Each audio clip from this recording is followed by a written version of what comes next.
ভোর ভোর পৌঁছে গেলাম দীঘাতে, পুরো ফ্যামিলি নিয়েই চলে এসেছি। আজকে সারাদিন কি করি আপনাদের সঙ্গে পুরোটাই শেয়ার করব। ভিডিওটা পুরোটা শেষ পর্যন্ত দেখতে থাকুন। মাতাল মাতাল এদিকে দেখ, মাতাল মাতাল কমিটির প্রেসিডেন্ট। চলা মামলাটা খুলি, এছাড়াও তো অনেকগুলো মামলা আমরা এই দীঘা এসেছি প্রায় ভোর 5:30টার সময়। এটা আমাদের একটা ফ্যামিলি পিকনিক হচ্ছে, একদিনের জন্য দীঘা। এখন বাজে প্রায় 5:30টা। তো গতকালকে বৃষ্টি হওয়ার কারণে আজকের ওয়েদারটা খুবই ঠান্ডা। এখনও পর্যন্ত কুয়াশাতে মোড়া চারিদিকটা, মেঘলাও আছে আকাশ, তার উপর ঠান্ডাও সেই রকমভাবে পড়েছে। সেভাবে পর্যটকও দেখতে পাচ্ছি না, এখন তো প্রায় ভোরবেলা। তবুও আমরা সমুদ্র সৈকতে চলে এসেছি একবার। তো আমাদের এই ফ্যামিলি পিকনিকে প্রায় 100 জনের বাইরে লোক ছিল, সে কারণে আমাদের দুটো বাস করতে হয়েছিল। সেই দুটো বাস আপনারা দেখতেই পাচ্ছেন, এই যে পরপর দুটো বাস, ভলভো দুটো বাস। এই দুটো বাসে করেই আমরা এখানে ভোরবেলাতে পৌঁছেছি। আমরা প্রায় 3টের সময় গাড়ি ছেড়েছি, তারপর আমরা এখানে পৌঁছেছি। তো আমরা যখন আধ ঘন্টা পর ফ্রেশ হয়ে আসি, তারপর দেখলাম আরও মানুষের ভিড় হয়েছে, আরও কিছুটা পরিষ্কার হয়েছে আকাশ। যথারীতি অনেকেই চা খাচ্ছেন, দেখতে পাচ্ছেন। প্রচণ্ড পরিমাণে ঠান্ডা, একদম জমে যাওয়ার মতো ঠান্ডা আজকে পড়েছে। তো আমরা সমস্ত রকম রান্নার সরঞ্জাম এনেছি, ক্যাটারিং সিস্টেম এসেছে। তো তারা সকালের টিফিনটা রেডি করছে। প্রথমে চা বিস্কুট খাবো, তারপর লুচি ঘুগনি, তারপর ভাতে যাব। তো তার আগে আমরা একটু ঢেউসাগরের দিকে চলে এসেছি একটু সময় কাটানোর জন্য, তারপর গিয়ে চা খাবো।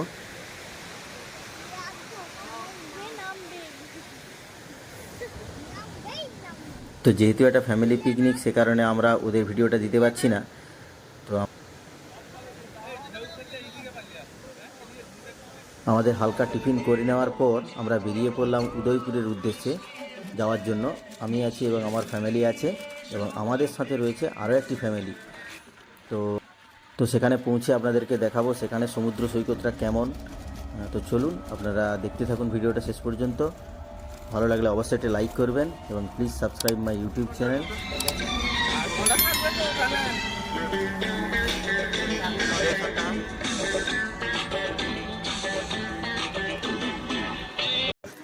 তবে এখানটা একটা আলাদা রকম পরিবেশ। উদয়পুরটা আগে কিন্তু এরকম ছিল না, এখন এরকম হয়েছে। তো আমরা পৌঁছে গেলাম উদয়পুরে। দেখতে পাচ্ছেন খুব সুন্দর একটি মনোরম পরিবেশ, তার উপর রোদ্দুরটাও খুব সুন্দরভাবে উঠেছে, যার কারণে আরও চারিপাশটা ক্লিয়ার লাগছে এবং পরিষ্কার পরিচ্ছন্ন লাগছে, খুব ভালো লাগছে। এদিকে আমার ছেলে এবং আরেকটা ফ্যামিলির তার মেয়ে, দুজনেই একটু রাইডিং করার জন্য উঠে পড়েছে গাড়িতে। দেখতে পাচ্ছেন ওরা খুব আনন্দে আছে, খুব মস্তি করছে ওরা এখানে এসে। ওই বলি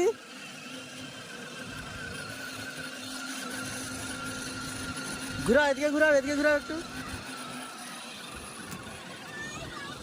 এদিকে ঘুরাও, এদিকে ঘুরাও, এদিকে এদিকে এদিকে ঘুরাও, এদিকে ঘুরাও, এদিকে ঘুরিয়ে একটু এইখানে দাঁড় করা,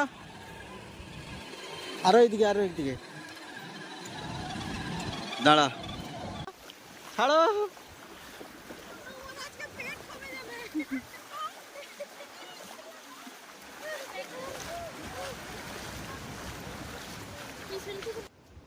টলো আয়, টলো এদিকে আয়, টলো এদিকে আয়, টলো ওদিকে হাত দিসনি, যা যা যা যা যা যা, ছুট ছুট। তো এখন আমরা এখান থেকে বেরিয়ে যাচ্ছি। এখান থেকে বেরিয়ে আমরা যাব সায়েন্স সিটিতে। ছেলেকে সেখানে একটু দেখাতে হবে, বিভিন্ন রকমের জিনিসপত্র সেখানে আছে, যদিও আমরা আগে দেখেছি। বাচ্চাদেরকে সেগুলো দেখানো উচিত বলে আমার মনে হয়। তো চলুন ওখানে যাওয়া যাক, সেখানে গিয়ে আপনাদেরকে বাকিটা দেখাচ্ছি। তো যথারীতি পৌঁছে গেলাম দীঘা বিজ্ঞান কেন্দ্রতে। আমার ছেলের যদিও চার্জ লেগেছে, আর একজনের চার্জ লাগেনি, কারণ হাইট অনুযায়ী চার্জ লাগে এখানে।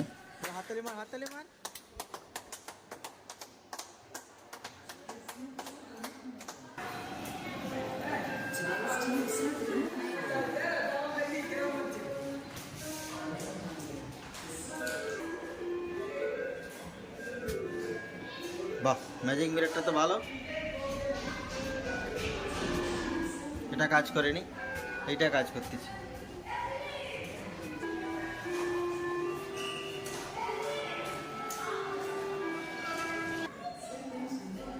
এটা এরকম কালার আছে, আর চাকতিটা ঘোরালে আর এক রকম কালার।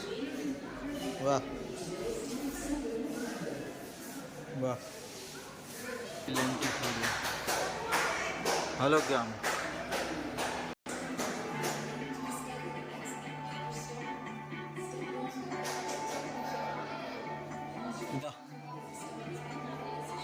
এখানে হচ্ছে এই হলোগ্রামটা ওখানে দেখা যাচ্ছে।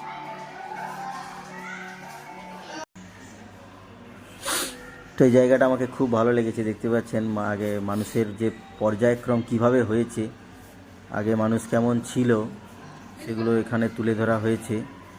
দেখতে পাচ্ছেন কিভাবে তারা বেঁচে ছিল, কিভাবে তারা আগুন জ্বালাতে শিখলো। হ্যাঁ, এখানে সবটাই তুলে ধরা হয়েছে। খুব ভালো লাগছে জায়গাটা এখানে। তো পাশাপাশি দেখলাম এখানে অ্যাকোরিয়ামের একটা জায়গা রয়েছে, বিভিন্ন ধরনের মাছ আছে, উইডো, আপনার শিবরাম রয়েছে, আরও অনেকগুলো মাছ রয়েছে দেখতে পাচ্ছি। হ্যাঁ, এটা শিবরাম, শিবরাম, শিবরাম।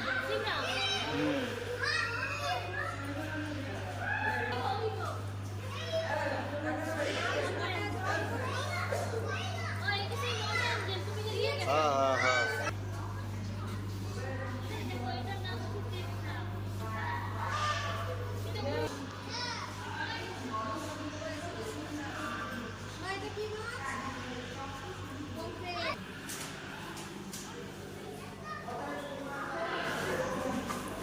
বাবু, তো এই করিডোরটা খুব সুন্দর, একদম পরিষ্কার পরিচ্ছন্ন, খুব ভালো লাগছে আমাদেরকে। একদম পরিষ্কার পরিচ্ছন্ন, পুরোটাই পরিষ্কার। তা বাদেও এই জায়গাটা আরও ভালো লাগছে আমাদেরকে। বাড়িতেও অ্যাকোরিয়াম থাকার জন্য সে কারণে ভালো লাগছে।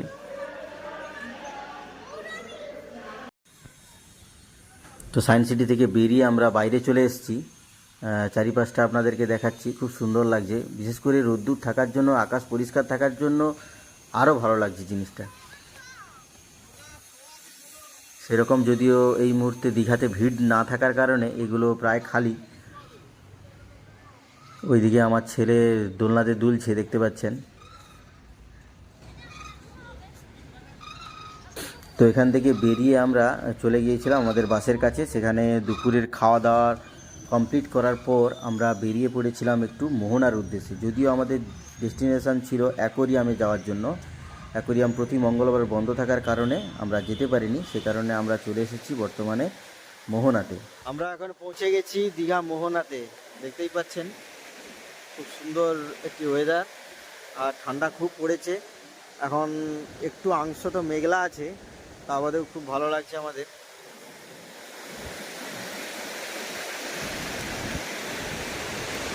বাবু বাবু বাবু বাবু বাবু বাবু বাবু বাবু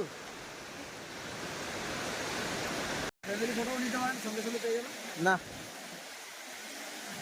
এই যে দেখ বাবু ঝিনুক, এই যে একটা অনেক আছে, আমি তুলবো। ঠিক আছে, দাঁড়া, একটা ঘুরাইছু। আচ্ছা, হ্যাঁ ছবি তুলবো। ওখানে দাঁড়িয়ে রয়েছে, ও যেখানে পারে দাঁড়া। তো আমার ছেলে এখানে অনেকগুলো ঝিনুক গুড়িয়েছে বাড়ি নিয়ে যাবে বলে, প্রচুর ঝিনুক গুড়িয়েছে ও খুব আনন্দ পাচ্ছে। তো আমরা মোহনাতে কিছু সময় কাটানোর পর চলে এলাম বিশ্ব বাংলাতে। তো বিশ্ব বাংলার এরিয়াটা খুব একটা ছোট নয়, বড়, সমুদ্র সৈকত বরাবর রয়েছে। আর জায়গাটা খুবই ভালো, খুবই ভালো, একদম পরিষ্কার পরিচ্ছন্ন, খুবই ভালো। যদিও এই মুহূর্তে আমি ভিড় চোখে দেখতে পাচ্ছি না, আস্তে আস্তে, এটা তো ওল্ড দীঘা, যার কারণে এখানে সন্ধ্যের পর ভিড়টা বেশি হয়। আপাতত এখানে দোকানদানিগুলো এই সময় বসছে। আমরা পুরোটা ঘুরে দেখলাম এই জায়গাটা। দেখার পর আমরা আবার চলে যাচ্ছি বাসের কাছে। বাস ছাড়বে বিকেল 5টাতে। তো আমাদের এই একদিনের পিকনিক আপনাদের কাছে কেমন লেগেছে কমেন্ট করে জানাবেন। ভালো লাগলে অবশ্যই একটা লাইক করবেন এবং please subscribe my YouTube channel. যদিও আমি আরও কিছু ভিডিও দিতে পারতাম, কারণ কিছু সিকিউরিটির কারণে আমি দিতে পারছি না। তো সবাই ভালো থাকবেন, সুস্থ থাকবেন। আসছি আবার নেক্সট ভিডিও নিয়ে।